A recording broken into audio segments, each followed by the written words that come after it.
அதுவும் உங்களை போன்ற ஒரு நபர்கள் வந்து நிச்சயமாக இந்த ஆரோக்கியத்தில் கொஞ்சம் கவனம் எடுத்துங்க. இந்த சொல்லக்கூடிய இப்போ நீங்கள் சின்ன வயசாக இருந்தீங்கன்னு வச்சுக்கோங்க, 30 வயசுக்குள்ளே இருக்கீங்கன்னா பின்னாடி வரும் பிரச்சனையாக. அதனால் நீங்கள் இப்போ நீங்கள் இந்த ஆரோக்கியத்தை தேர்ந்தெடுத்தீங்கன்னா நல்லது. அதே நீங்கள் ஒரு 40 வயதை கடந்தவர், 45 வயசு கடந்தவர், 50 வயசில் இருக்கீங்கன்னா நிச்சயமாக உங்களுக்கு பிரச்சனை இருக்கும். இப்பொழுதாவது நீங்கள் இந்த நேரத்துக்கு சாப்பிடக்கூடிய உணவுகளை சரியாக எடுத்துக்கங்க, மருந்துகளை சரியாக எடுத்துங்க.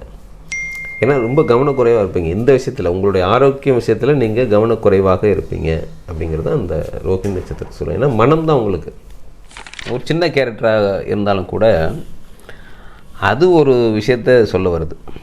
என்னென்னா இப்போ ஒரு ரிஷப லக்னத்தை பொறுத்த வரைக்கும் என்னென்னு கேட்டிங்கன்னா எல்லா விஷயத்துலேயும் ரொம்ப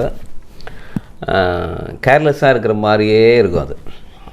ஆனால் உள்ளுக்குள்ளே நிறைய விஷயங்கள் இருந்தாலும் கூட வெளித்தோட்டத்தில் பார்த்திங்கன்னா அவங்க ஏதோ கவலை இல்லாத மனிதர் மாதிரி தான் இருப்பாங்க பெரும்பாலும். இப்போ ஊர்வசிங்கிற கேரக்டர் வந்து சுத்தமாக கவலையே கிடையாதுன்னு சொல்லலாம். அந்த மாதிரியான ஒரு கேரக்டர். ஏன்னா தேவமங்கை அப்படிங்கும்போது, அப்சரஸுங்கும் போது அவங்களுக்கு விருப்பம் கிடையாது, வெறுப்பும் கிடையாது. இப்போ அர்ஜுனனை பார்த்து அவங்க நான் வந்து உன்னை விரும்புகிறேன்னு சொன்ன உடனே அவன் டீஸ் பண்ணிட்டான். அர்ஜுனன் வந்து என்னென்னா இவ்வளவு எல்லோரும் விரும்பக்கூடிய என்ன வந்து நீ எப்படி வந்து இந்த மாதிரி விருப்பம் இல்லைன்னு சொல்லலாம் அப்படிங்கிற மாதிரி சொன்னோன்னா கோவப்பட்டு ஒரு சாபம் விட்டுறாங்க இல்லைங்களா. அந்த சாபங்கிறது ஒரு அதுக்கப்புறம் ஒரு மாற்றத்தை கொடுத்து ஒரு வருஷத்துக்கு பயன்படுத்திக்கலாம் அப்படிங்கிற மாதிரி சொல்கிறதுலாம் என்னென்னு கேட்டிங்கன்னா இந்த மாதிரி தான் இவங்களுடைய கோபங்களும் இருக்குதுன்னு சொல்ல வர. ரிஷப லக்னத்தில் இருக்கவங்களுடைய கோபம்லாம் பார்த்திங்கன்னா ஒரு நிரந்தரமாக வஞ்சனை வச்சுக்கிட்டு இருக்கிறதெல்லாம் கிடையாது. அந்த நேரத்துக்கு டப்புன்னு கோவப்பட்டுருவாங்க. கோவப்பட்டோன்னா ஒரு டப்புன்னு ஏதாவது வார்த்தை சொல்லிவிடுவாங்க. அப்புறம் கொஞ்சம் நேரம் கழிச்சு சாரிப்பா நான் ஏதோ அவசரத்தில் சொல்லிட்டேன் இப்படியெல்லாம் அவங்க வந்து கொஞ்சம் மாறிக்குவாங்க. ஏன்னா இதுக்கு மூலமாக கண்ணன் இருக்கார் இல்லைங்களா. ரிஷபத் அந்த ராசியினுடைய மொத்த உருவமாக கண்ணன் இருக்கார் இல்லைங்களா. அவர் 3 இடத்துல தான் விஸ்வரூபம் எடுத்திருக்காரு மகாபாரதத்தில். ஏன்னா கோபத்தினுடைய உச்சம் வரும்போது தான் அவங்க எடுப்பாங்க. ஆனால் அதில் 2 கோபமாக எடுத்தது, ஒன்று வந்து சாந்தமாக எடுத்தது. கர்ணனுக்கு காட்டக்கூடிய விஸ்வரூபம் வந்து சாந்தமான விஸ்வரூபம், மற்றவங்களுக்கு வந்து ரொம்ப ஆக்ரோஷமாக காட்டக்கூடிய விஸ்வரூபம்.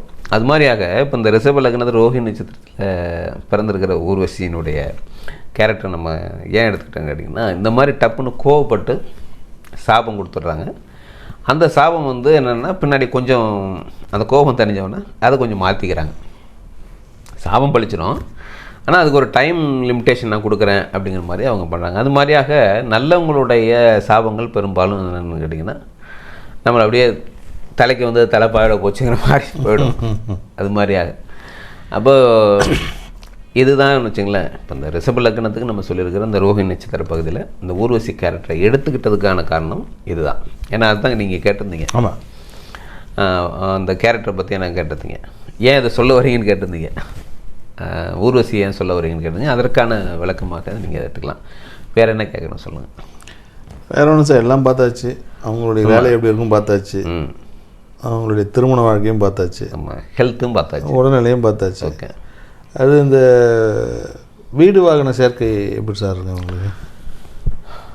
இதுவும் ஒரு கேள்வி தான். வீடு வாகன சேர்க்கைலாம் அதாவது இவங்க மற்றவங்க வாகனத்தில் போகக்கூடியவங்கன்னு வச்சுங்களேன்.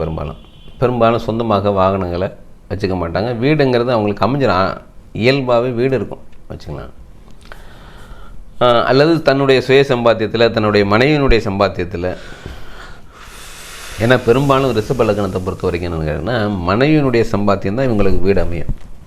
மனைவியோ இல்லை கணவனோ ஆப்போசிட்டில் அப்படி வச்சுக்கலாம்.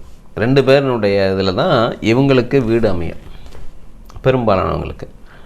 அல்லது பூர்வீகமான சொத்துகள் இருந்தாக்க என்னென்னு கேட்டிங்கன்னா அதை அடையிறதுக்கு திருமணத்துக்கு பிறகு தான் அடையிற மாதிரியாக இவங்களுக்கு இருக்கும். பெரும்பாலுமாக இருக்கிற ரிஷப லக்னத்தினுடைய இயல்பு தான். அதில் இந்த ரோஹிணி நட்சத்திரம் போது உங்களுக்கு நிச்சயமாக இவங்களுக்கு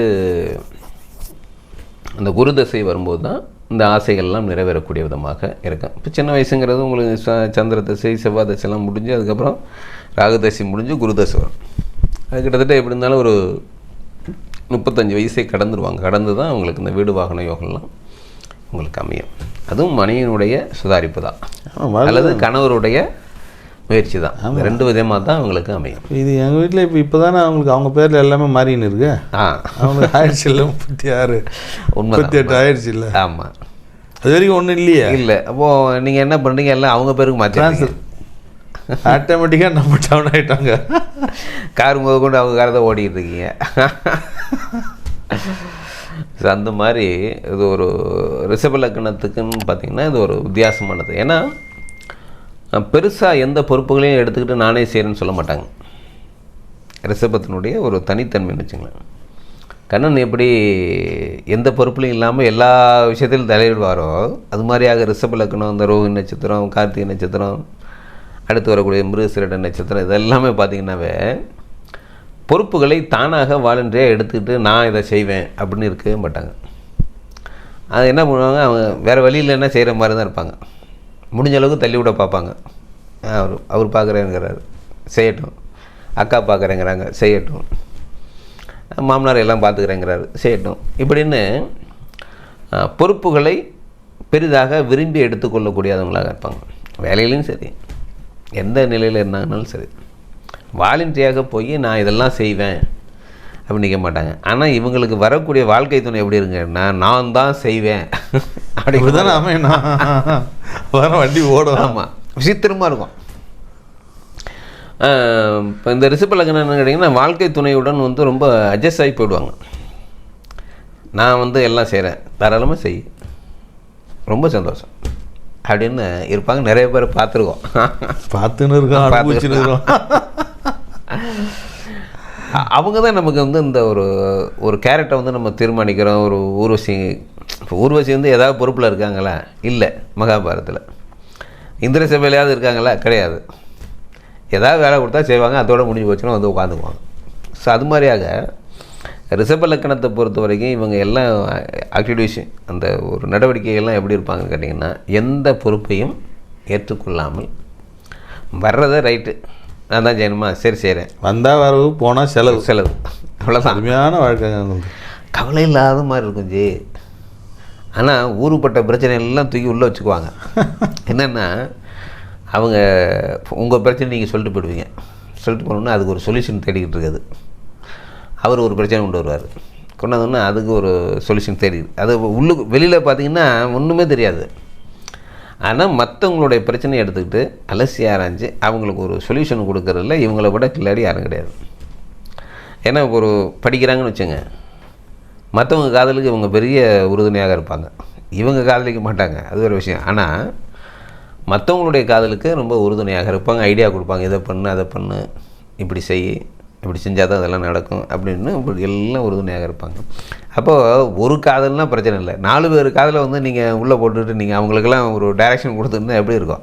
மண்டகாயம். ஆனால் வெளியே தெரியாது. அதே மாதிரி தான் வேலை செய்கிற இடத்துலையும் மற்றவங்களுடைய பிரச்சனை எடுத்துக்கிட்டு இவங்க கையாளுறதுனால வேலை செய்யறதில்லை, மற்றவங்க பிரச்சனை தான் எடுத்துக்குவாங்க. அவங்களும் வந்து இவங்ககிட்ட கேட்பாங்க. இதில் என்ன ஒரு இதுன்னா, இவங்கள மாதிரி சுறுசுறுப்பான ஆளும் கிடையாது. ஓய்வு ஒழிச்சல் இல்லாமல், அதாவது ஒரு வேலையில் இறங்கிட்டாங்கன்னு ரொம்ப வேகமாக டக்குன்னு முடிச்சுடுவாங்க. ஆனால் படுத்து தூங்கினாங்கன்னு வச்சேங்க, அதுவும் இவங்கள மாதிரி படுத்து தூங்க முடியாது. எந்திரிக்க வேண்டியது, சாப்பிட்டு படுக்க வேண்டியது, மறுபடியும் தூங்க வேண்டியது, மறுபடியும் எந்திரிக்க வேண்டியது, சாப்பிடும், இதெல்லாம் கண்டினியூ ஒரு 4-5 நாளைக்கு செய்ய முடியும் உங்களால். அதே மாதிரி பழக்கங்களும் பார்த்திங்கன்னா பழகுவாங்க, அப்புறம் திடீர்னு ஸ்டாப் பண்ணுவாங்க. ஆமாம், அது தெரியும், நம்ம தான் பார்த்துட்டு இருக்கோமே. நான்வெஜ் பிரியராக இருப்பாங்க, அப்புறம் திடீர்னு ஐயோ இதெல்லாம் சாப்பிடக்கூடாது அப்படின்ட்டு ஸ்டாப் பண்ணுவாங்க. அப்புறம் அதெல்லாம் கொஞ்ச நாள் தான், அப்புறம் அதுக்கு ஒரு வியாக்கியானம் கண்டுபிடிப்பாங்க, இதனாலெல்லாம் அது கிடையாது. அந்த மாதிரியாக ரிஷப லக்னத்தை பொறுத்த வரைக்கும் பார்த்திங்கன்னா எதுவும் நிரந்தரம் கிடையாது. எல்லா விதத்துலேயும் அவங்க எல்லாரோடையும் மிங்கிளாக இருப்பாங்க. A to Z, கீழேருந்து மேலே வரைக்கும் எல்லாரோடையும் ரொம்ப எளிதாக பழகக்கூடியவங்க, அவங்களுக்கு சொல்யூஷன் சொல்லக்கூடியவங்க. ஆனால் தன்னுடைய வாழ்க்கையை பற்றி பெரிதாக கவலைப்பட்டு கொள்ளக்கூடியவங்க இல்லை. அப்போ நீங்கள் ஒன்றும் இல்லை, இப்போ சத்திரிய லக்னம்னு வச்சுங்களேன், மனைவிக்கு கட்டுப்பட்டு நடக்கிறதையோ கணவருக்கு கட்டுப்பட்டு நடக்கிறதையோ 2 பேரும் விரும்ப மாட்டாங்க. சத்திரிய லக்னமாக இருந்தால் அவங்க என்ன பண்ணுவாங்க, இவங்க பெண்ணாக இருந்தாங்கன்னா கணவரை தன்னுடைய கண்ட்ரோலில் கொண்டு வரதுக்கு பார்ப்பாங்க, ஆணாக இருந்தாங்கன்னா மனைவியை தன்னுடைய கண்ட்ரோலில் கொண்டு வரதுக்கு பார்ப்பாங்க. இது வந்து சத்திரிய லக்னம். ஆனால் அந்த சாத்விக லக்னம், இப்போ ரிஷப லக்னம், இந்த மிதுன லக்னம்லாம் என்னென்னு கேட்டிங்கன்னா ஆப்போசிட் எல்லாமே சத்திரியன். அப்போ என்ன பண்ணுவாங்கன்னு கேட்டிங்கன்னா அவங்களுக்கு கட்டுப்பட்டு போகிறத ரொம்ப எளிதாக எடுத்துக்குவாங்க. பெண்ணாக இருந்துட்டாங்கன்னா பிரச்சனையே இல்லைங்களா, அவர் என்ன சொல்கிறாரோ ஓகே அப்படின்ட்டு போயிடுவாங்க. ரொம்ப எளிதாக எடுத்துக்குவாங்க.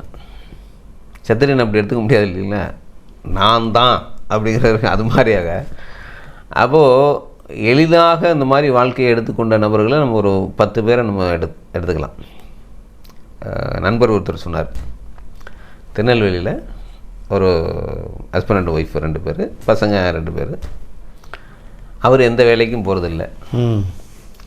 எந்த வேலைக்கும் போகாமல் இந்த அம்மா என்னென்னா, அப்போது அவர் சொல்கிறதுன்னா ஒரு 20 வருஷத்துக்கு முன்னாடி உள்ள விஷயத்த சொல்கிறார். 50 ரூபா வச்சுருவாங்களாம். காலைல டிஃபன் இப்பெல்லாம் ரெடி பண்ணி வச்சுட்டு அவங்க டீச்சர் அவங்க போயிடுவாங்க, ஸ்கூலுக்கு போயிடுவாங்க. இவர் எந்திரிச்சிட்டு குளிச்சுட்டு டிஃபனை சாப்பிட்டுட்டு மத்தியானம் சாப்பிடும் ரெடியாக இருக்கும்.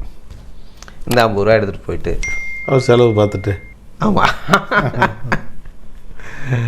கடுமையான உழைப்பு இல்லையா, போயிட்டு வருவார். வந்தோடனே சாப்பாடு கிடைக்கும், சாப்பிட்டு தூங்கிட்டு அந்த வாங்கிட்டு வந்துட்டு சாப்பிட்டு படுத்துறாரு. அவங்க 4 மணிக்கு வருவாங்க. வந்தாங்கன்னா காஃபி எல்லாம் போட்டு மறுபடியும் ஒரு 50 ரூபா. சாயங்காலம் போவார், ஒரு 6:30 மணியை போல் வெளியே கிளம்புவார். போய்ட்டு ஒரு 8 மணிக்கு வருவார், சாப்பிடுவார், தூங்குவார். இதுவே ரொட்டீனாக ஒரு பிரச்சனையும் கிடையாது. தொல்லையே இல்லை, நிம்மதியாக. ஆமாம், நான் நீங்கள் சம்பாதிமா எனக்கு தேவை இவ்வளோதான். காலையில் ஒரு 50, சாயங்காலம் ஒரு 50 அப்படின்னு சொல்லும்போது எனக்கு ஆச்சரியமாக இருந்தது. ஏன்னா நம்மளாலலாம் இப்போ உங்களாலலாம் ஒரு நாள் கூட அந்த மாதிரி வாழ முடியாது, வாய்ப்பே கிடையாது. ஆமாம். ஆனால் இவங்களால முடியும். இப்போ ரிஷப லக்னத்தினால இது முடியும். அந்த ஆளுமையை ரொம்ப பெருசாக எடுத்துக்க மாட்டாங்க. தாராளமாக செய்ய, இதில் என்ன டென்ஷன் இருக்குது, நான் செஞ்சேன்னா நீ செஞ்சேன்னா அப்படின்னும். இப்போ மனைவிக்கும் அல்லது கணவருக்கும் ரொம்ப எளிதாக போயிடுது இல்லை உங்களுக்கு. நான் சம்பாரித்து நீ சாப்பிடணும், நீ சம்பாரித்து நான் சாப்பிட்றதா, இப்படிலாம் கேள்வி வரும் இல்லைங்களா. மனைவி ஒரு 1000 ரூபா சம்பளம் எக்ஸ்ட்ரா இருக்குது அப்படின்னாக்க அது ஒரு பிரச்சனையாக இருக்கும். கணவரை விட மனைவி ஒரு 1000 ரூபா எக்ஸ்ட்ரா வாங்குறாங்க அப்படின்னா அது ஒரு பிரச்சனை. ஒரு படமே இருக்கா, சூரியகாந்தின்னு, ரொம்ப அழகாக எடுத்து சொல்லியிருப்பாங்க இல்லைங்களா. அது மாதிரியாக இப்போ இந்த ரிஷப லக்னத்துக்கு இந்த மாதிரி வாழ்க்கை துணை அமைப்பை பற்றி அவங்க கவலைப்பட மாட்டாங்க. தன்னை விட ஆளுமையாக இருக்கிற பற்றி சந்தோஷப்பட்டுக்குவாங்க. அது ஒன்றும் பிரச்சனையாக இருக்குல்ல. அது மாதிரியாக இப்போ இவங்களுக்கு நம்ம ஒரு அட்வைஸ்ன்னு ஒன்று சொல்லணும்னு கேட்டிங்கன்னா சொல்ல வேண்டிய அவசியமே இல்லை. இங்கே மற்ற லக்னம் அட்ஜஸ்ட்மெண்ட்டே இருக்காங்க. ஆமாம், அட்வைஸ் சொல்ல வேண்டிய அவசியமே இல்லாத லக்னம் கேட்டீங்க. இவங்களுக்கு பார்ட்னராக வரவங்க தான் கொஞ்சம் பார்த்து இவங்களை ஹேண்டில் பண்ணிக்கலாம். இவங்க அப்படி கேரக்டர். நீங்கள் பார்ட்னர் வரவங்க யாராவது ரிஷப லக்னத்தை நீங்கள் கல்யாணம் பண்ணியிருந்தீங்கன்னா உங்களுக்கு வாழ்க்கை வந்து மிக மிக எளிதானது. சிரமமே கொடுக்க மாட்டாங்க, உங்களுக்கு ரொம்ப ஒத்துழைப்பு கொடுப்பாங்க. இப்போது மிகப்பெரிய பாடகியாக இருந்தாங்களே MS சுப்புலட்சுமி, அவங்க பிரபலமான நபர். கணவர் பார்த்திங்கன்னா அவங்களுக்கு எல்லா தேவைகளையும் அவர் எல்லாத்தையும் விட்டுட்டு அவங்களுக்காக துணையாக நின்றார். அவர் அவங்களுக்கு எல்லா விஷயத்தையும் செய்ய. அப்போ எனக்கு தெரிஞ்ச அவர் ரிஷப லக்னமாக இருக்கிறது வாய்ப்பு அதிகம். ஏன்னா இந்த லக்னங்கள் தான் தன்னுடைய வாழ்க்கை துணையை பற்றியாக அவங்க முன்னேறட்டும், அவங்க மேலே வரட்டும் அப்படிங்கிறதெல்லாம் நினைக்கக்கூடியவங்களாக இருப்பாங்க. என்ன காரணம்னு கேட்டால் இவங்கள்ட்ட பொறாமையே இருக்காது. அதனால் என்னென்னு கேட்டால் ரொம்ப வீட்டுக்கார் தானே, ஆமாம், மனைவி தானே, ஆமாம், இருந்துட்டு போகுது என்னப்போ அப்படிங்கும்போது உங்களுக்கு வாழ்க்கை எளிதாக போய்டும் இல்லைங்களா. சிரமமே எல்லாம் வாழக்கூடியவங்க யாருன்னா ரிஷப லக்னத்தை சொல்லலாம். ரிஷப லக்னத்துக்கு அமைந்த வாழ்க்கை துணை சொல்லலாம். இது ரொம்ப அற்புதமான லக்னம். அட்வைஸ் சொல்ல முடியாத லக்னம்னு வச்சுக்கோங்க. ஏன்னா மற்றதுக்கெல்லாம் நம்ம அட்வைஸ் நிறைய சொல்லி கேட்காம கூட இருப்பாங்க. ஆனால் இவங்களுக்கு சொல்ல முடிய தேவையில்லை. ஏன்னா ஒரு பழைய ஒரு ஞானத்தை அடையக்கூடிய லக்னம்னு சொல்கிறது. அதாவது ரொம்ப சின்ன வயசாக இருந்தாலும் கூட பெரிய ஞான கருத்துக்களை பேசுவாங்க. என்ன எப்படி இப்போ அந்த வயசில் இதெல்லாம் பேசுகிறேன்னா அதுவாக வருது எனக்கு தெரியாதுங்க அப்படிம்பாங்க. படித்தோ கேட்டோ சொல்லக்கூடியதில்லை. அவங்களுக்கு இயல்பாகவே இந்த ஞான கருத்துக்கள் வயதுக்கு மீறி அவங்களுக்கு வந்துடும். அது ரிஷப லக்னத்துக்கே உரியது. அப்படிங்கும்போது அவங்க எப்படி வந்து ஒரு டென்ஷனாக எடுத்துக்குவாங்க, நம்மளை டென்ஷன் தான் பண்ண. ஆமாம், வாழ்க்கையை ரொம்ப எளிதாக எடுத்துக்குவாங்க. அதில் வந்து அவங்களுக்கு என்னென்னா மற்றவங்களை சீன்றதுன்னா ரொம்ப பிடிக்கும். அதாவது பிபி ஏற்றுறது. ஆமாம், நீங்கள் கடவுள் இல்லைன்னு சொன்னீங்கன்னா எப்படி சொல்கிற, இருக்குங்கிறதுக்கான என்னென்ன பாயிண்ட்லாம் இருக்கோ அதெல்லாம் சொல்லுவாங்க. நீங்கள் கடவுள் இருக்குன்னாக்கா இல்லைங்கிற பாயிண்டாப்புல பேசுவாங்க. அதாவது உங்களுக்கு எதிர்மறையாக பேசுகிறதுல அவங்களுக்கு ரொம்ப பிடிக்கும். அப்புறம் எல்லாம் ஒரு சீரியஸ் ஆகும்போது சும்மா சொன்னேன் இதுக்கு ஏன் அவ்வளோ சீரியஸ் ஆகிக்கிற அப்படின்னு அப்படியே சார்ஜ் இறக்கி விட்ருவாங்க. இது நிறைய பேர் நீங்கள் ஒரு பார்த்துருக்கேன், நான் நண்பர்கள் நிறைய பேர் இருக்காங்க. சொல்ல வேண்டியதே இல்லை, உங்களுக்கு நிறையா இருப்பாங்க, உங்கள் வீட்லேயே இருக்காங்க. நீங்கள் அடையிற சீரியஸாக அவங்க அடையவே மாட்டாங்க. இதுக்கு போய் ஏன் இவ்வளோ டென்ஷன் ஆகிக்கிறார் அப்படிங்கிற மாதிரி அவங்க இருப்பாங்க. நம்மளை தான் சொல்லுவாங்க. ஆமாம் ஆமாம். ஸோ அந்த மாதிரியான ரிஷப லக்னம், அதுவும் ரோஹிணி நட்சத்திரம். ஸோ இந்த மாதிரி ஒரு அட்வைஸே சொல்ல முடியாத லக்ன பகுதியாக இதை எடுத்துக்கலாம். ஓகே, வேறு என்ன கேட்கணும் ஜி? அவ்வளோதான் சார். இப்போ அடுத்த நட்சத்திரம் தான் போகணும் நம்ம. அடுத்த நட்சத்திரம் மிருகசீரிட நட்சத்திரம்.